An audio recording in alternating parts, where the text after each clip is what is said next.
Problem. Jake Frazic with the Daily Bloid. Gentlemen, how you guys doing? Hey Jake, my Jake, man, how doing you good. doing? How you doing, man? All right. Well, first apologies. A little under the weather, so if I sound like I'm on my deathbed, just pretend like everything's normal and proceed with Hey, it gives you All character. good. Yeah, There's yeah, there's yeah. a there's Sounds a good sick. rasp in there. yeah, Yeah. it's like I've been smoking a pack of Reds for 20 years. But Yeah, there you Yeah, go. Makes you sound cool. There you go. thank you, man. Um, so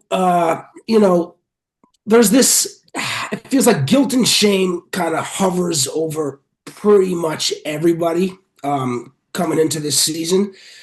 Um, how does the guilt and shame affect Evan and Wrigley differently, if at all?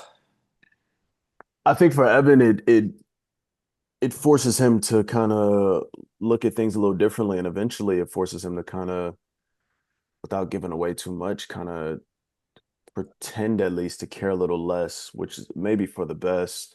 Mm, Um, but yeah, it kind of, I think that's kind of how he deals with some of it. mm. I feel like Wrigley carries a lot of guilt and shame about what happened to his brother, and I think it's really forced him to grow up, and so we see a different side of the guy.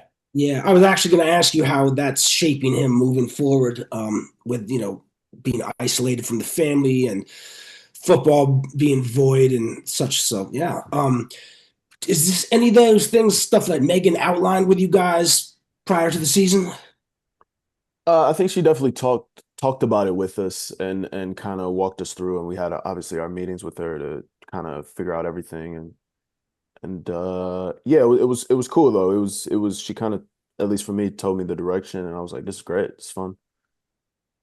Yeah, there's always the Megan meeting beforehand, and you kind of get to hear what you're gonna do and everything, and she's really great at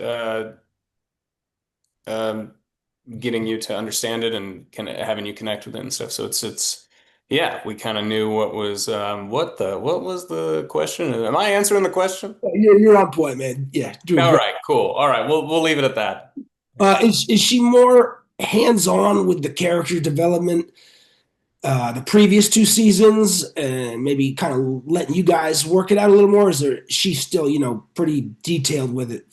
No, I think at the end of the day, this show is her baby, and I think she's very clear on what she wants and what her visions for the characters, and there's obviously room to collaborate and talk things through and whatever. But I think we are, uh, for lack of a better phrase, like sheep of her vision, which I'm totally down for. I mean, her vision's pretty very clear, and she knows what she wants, and she knows what works and what is working. So I'm cool with it.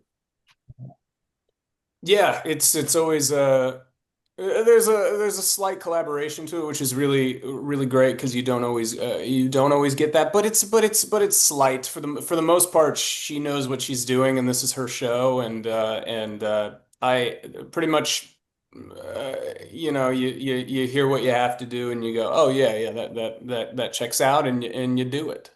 Huh. So, Brandon, open with his feelings. He's communicative, forgiving, even if he's unaware of it. What makes Evan so comfortable in his vulnerability? Oh, that's a great question. What makes him so? You know what? I don't know if he is comfortable in his vulnerability. I think it's just the only way he kind of knows how to express himself, and holding things, trying to hold water and stuff doesn't necessarily work for him.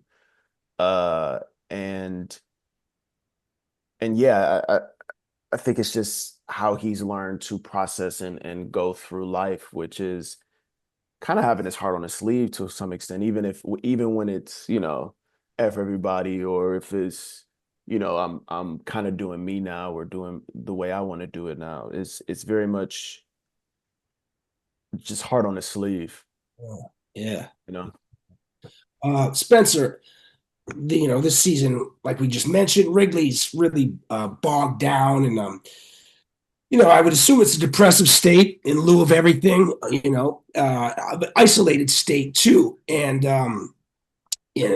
I was wondering, getting in that frame of mind of him this season as in that character, did it ever, trigger, without, telling me anything too personal, but bring up any personal stuff in your own life when you were portraying him? And what did you pull on to kind of get into that zone to play his role this year?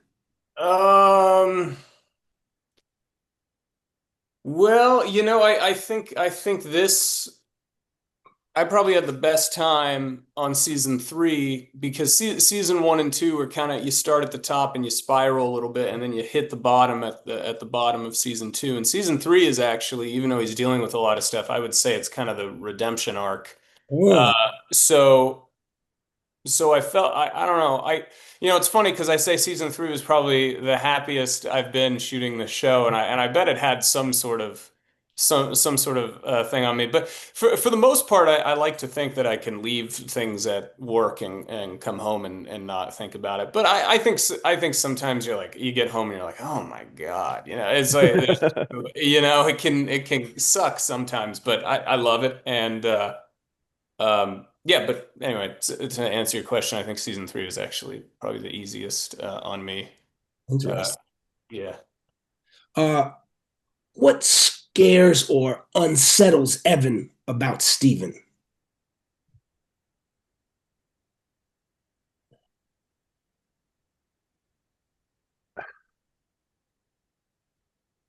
It's an interesting question.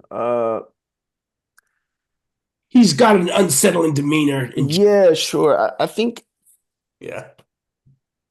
I think the thing is though that Evan is close to Steven. So Evan knows a lot about Steven, and you see this season kind of a vulnerability between the two of them. And I think there is a past that they to some degree or another have leaned on each other, or Evan felt that way. And so I think the scary or unsettling part is being potentially very vulnerable with other men, and not knowing the consequence of that vulnerability. And I think he then sees at times the consequence of that vulnerability, if that makes sense. yeah, it does. I think that could be unsettling. Filming and story taking place in two different time periods where we assume things have transpired, maybe characters have grown. Was it challenging at all to play your characters in these different time periods? Any techniques you guys use to kind of get in the right zone for then and now, and what have you? No, I think the clothes helped. That was fun. Uh Yeah. but it was cool. I mean, we were around in 2008, so that was not that bad. We weren't as old, but clothes help, music helps. We hear some of the music. That's fun. It's a nostalgia trip a lot of times. I think it's more, I want to say middle school. I'm not sure, but maybe. I don't know. Yeah, I I think need middle to do school. the Yeah, math on that. I Yeah, think it's but middle school. You're old. yeah, yeah, yeah. Hearing the songs.